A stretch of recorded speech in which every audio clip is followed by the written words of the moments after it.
let's graph a rational function using the asymptote knowledge that we have now. Let's take all the information that we've learned about asymptotes and apply it to graphing a rational function.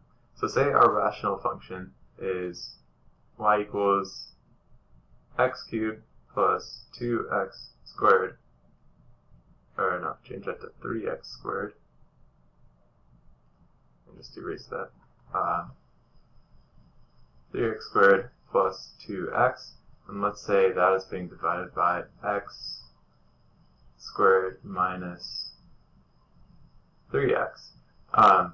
Well, the first step, we always want to simplify first, because we could have something that cancels, and that can change some of our asymptotes. So like right now, we'd see that, well, if you plug in 0 for x, that makes the denominator 0. So we'll be tempted to write x equals 0 as a vertical asymptote. But if we simplify, so this is x times x squared plus 3x plus 2,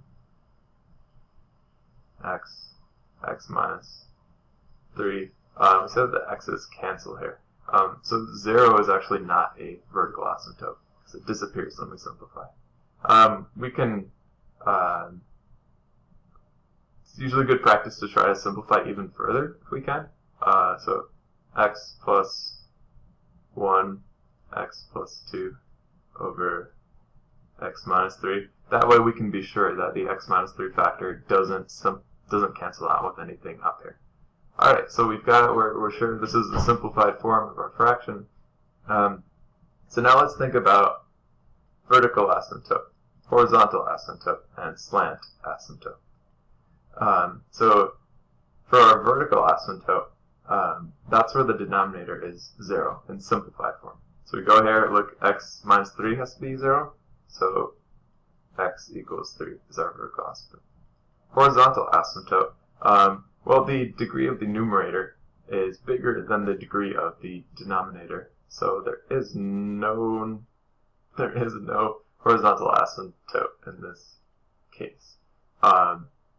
Slant asymptote, degree of numerator is 1 bigger than degree of denominator, so yeah, we're going to have a slant asymptote. So let's find it.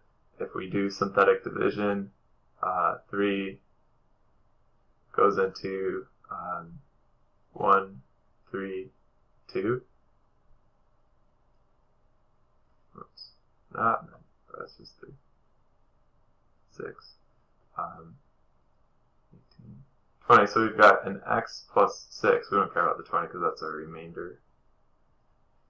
And slant asymptote y equals x plus 6. So let's plot this all, get rid of that. Plotting on the graph. Just debating how big to draw the graph. Why don't we make it this big? Alright, so x equals 3 is our vertical asymptote. Let's say that's right here. No horizontal asymptote, but we do have a slant asymptote. Oh man, I should have moved the x-axis a bit down in order to draw this slant asymptote.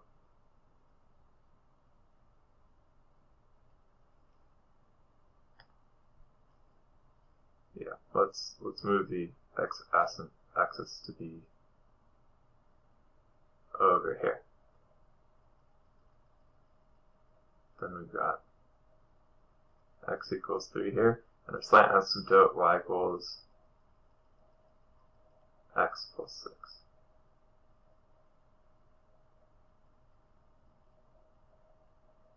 Alright, now let's plug in points, see what happens. So let's make an xy table. I think the easiest point to plug in is 0. In the case of 0, well, if we plug it in here, we've got y comes out to 2 over negative 3. So we've got something that looks like that. How about how to point, let's plug in 1 and 2 also. Point 1 comes out to 6 over negative 2, which is negative 3. So going down this way. Actually, we don't really have to even plug in 2 because we already know it's going down this way. And you can see that it's also going to be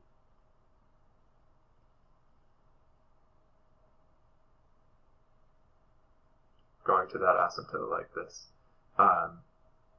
Now, what's happening on the other side of this x equals 3 asymptote? Let's plug in. Let's change this to 4 actually instead of 2.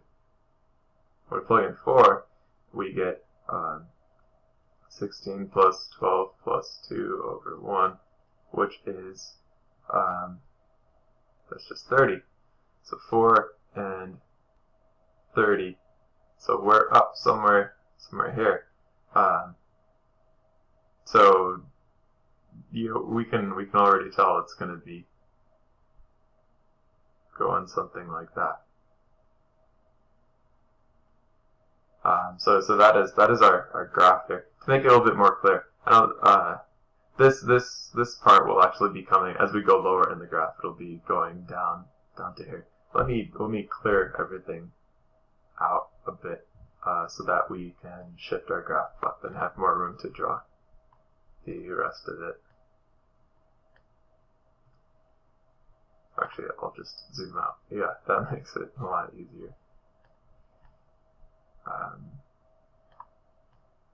And now we'll move that up a bit and continue. This would keep on going down, and this would go down like this. Yeah, that's a little bit more clear on what's going on.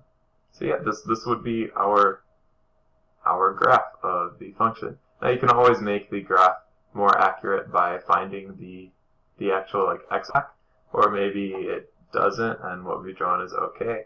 I usually tend to think those things don't matter as much as you've got the shape right, but sometimes you do need to do that if you've got like a class question that asks you to label all of the intercepts on your graph, then you have to find the intercepts. But I think this is a good stopping point for now.